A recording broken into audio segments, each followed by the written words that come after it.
जानते हो, जब रात के इस पहर लोग सुकून की नींद सो रहे हैं, मैं इस वक्त भी अल्लाह से तुम्हें भूल जाने की दुआएं मांग रही हूँ। तुम्हारी याद मेरे लिए अब इंतहाई अज़ियत बनती जा रही है।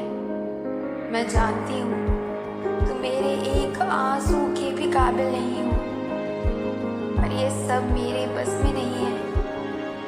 मैं दुनिया को अपनी तकलीफ नहीं दिखाना चाहती, मैं अपनी मोहब्बत के इश्तिहार नहीं लगवाना चाहती।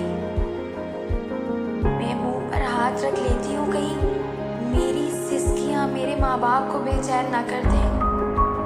मैं जानती हूँ हम कभी नहीं मिल सकते, पर फिर भी मुझे तुम्हारा इंतज़ार है। और जानते हो, इंतज़ार एक अज़ियत है।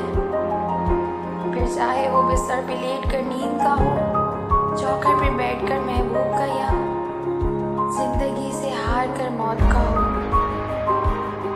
लेकिन एक दिन आएगा जब ये रोना, ये सिसकियाँ सब कुछ गायब हो जाएगा, ख़त्म हो जाएगा।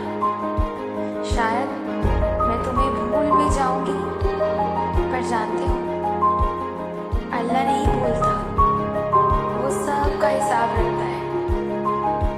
मेरे आंसू मेरी सिसकियों का भी हिसाब लेगा वो। मैं सोचती हूँ जब आपकी वजह से कोई इतनी तकलीफ में हो, अज़ियत में हो, तो आप कैसे सुकून की नींद सो जाते हो।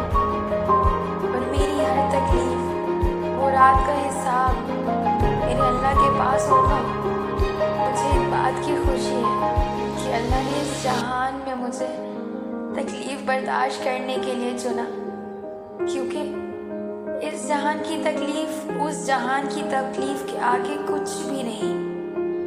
बेशक अल्लाह बेहतरीन इंसाफ करने वाला और बेहतरीन इंतकाम लेने वाला है।